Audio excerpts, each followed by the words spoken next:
I wish I was an actor, because if I was an actor, I'd be acting about dying.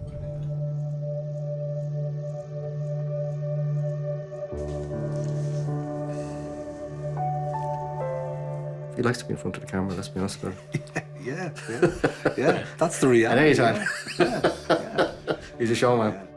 Please welcome former Dublin footballer Gerry Collins.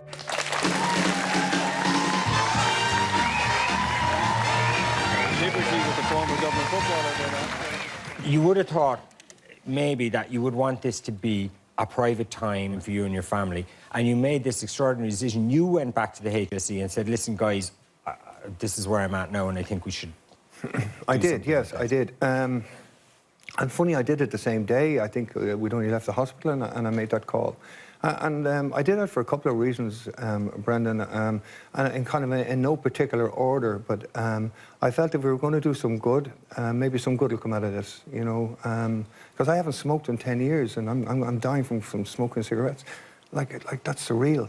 I also felt that my children, my family, I thought that we could do something between us here, and they could look back and say, you know, we did something good with the old man before he moved on. He'll admit himself, Gerry probably wasn't the greatest trainer of all time. But certainly, as regards talent and football ability, he's way up there, yeah. I mean, I have a nephew who played under Gerry, and he found Gerry to be very inspirational as well. What Gerry gives you is confidence. And if you could bottle up what Gerry can give to people and be giving it out, and you can sell it for millions. Last year we were playing particularly poorly, and myself and two other guys just sat down and we said, you know, what can we change about this? What's different? And I went away and thought about it, and I just thought, you know, the missing ingredient here is Gerry Collins. So I rang him and I said, Gerry, will you get back involved, you know? Straight away he was talking about, can I get the lads into the boxing gym for 6 weeks, you know?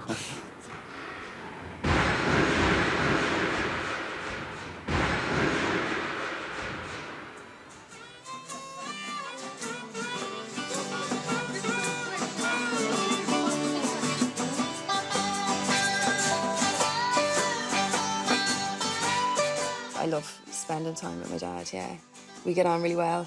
He is sort of would get me, you know, so I could ring him with, you know, I don't know, anything really, and I don't even have to finish the story. He just gets it.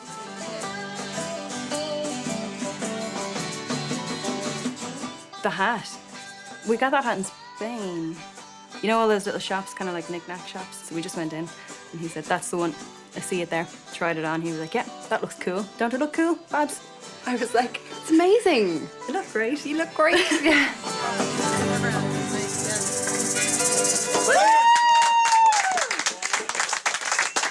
Oh, fantastic for a first time. I'm going to shoot. Okay. Yeah, that's what I thought we were doing, yeah? I thought it was going to Next week, we're going down to Wexford. We're due down there at 1 o'clock. I was. John Kelly's always late, and he'll tell you he's not, but he is. Now, he says he's going to pick me up at 8 o'clock. At 8 o'clock, I have to be ready. That's the only thing. I used to say, will you park down the road waiting for 8 o'clock to arrive? You could set your watch by him, you know. But that's just his nature. That's his structure. It was great. We had a great time. We headed off down Ballinesker Beach about 2 hours, I think, or so, which was wonderful. There was supposed to be a couple of seals down there, but they didn't turn up, yeah, for some reason. I don't know. It must be the only people that didn't turn up. No, there was a lot of tunes being played, yeah, a lot of songs being sung, and good fun being had, for sure. I certainly looked up to Gerry when I was growing up, like, you know, and I kind of, as an older brother, I mean, he oozed kind of confidence and kind of, you know, so whereas I didn't have that, you know, so. Oh, yeah. Gerry, even though he was a devil and a rogue of the highest order at times, but a likeable rogue, you know. Caught around his axe. I would say probably the thing that Gerry would be proudest of is the fact that we could call each other friends, that we do get on very well together. You know, I think that's the thing that he'd be proudest of, and I would be too. fitter than your average Joe soap, I understand, and from my doctors. And I'm going to die soon from smoking. I'm not dying from anything other than cigarettes. Well done. Just trying to enjoy the time that we have, you know, and actually having the conversations maybe that you didn't get to have, or you mightn't have had. There's been a few of those which have been quite nice. Like, I remember Dad saying to me, no matter how hard you try now, or how much effort you think you're putting in, or how many times you're there or not there, he said, when the day comes, it'll never have been enough anyway. Long before I thought. He said, just know it is enough. It is enough. It'll always be enough.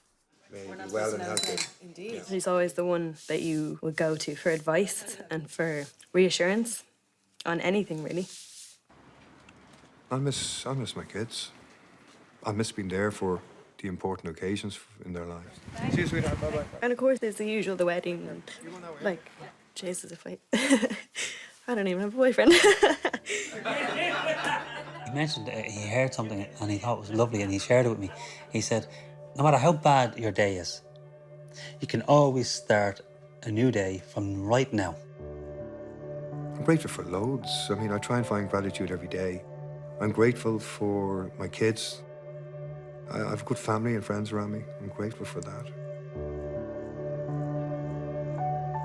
I'm grateful for lots. Really am.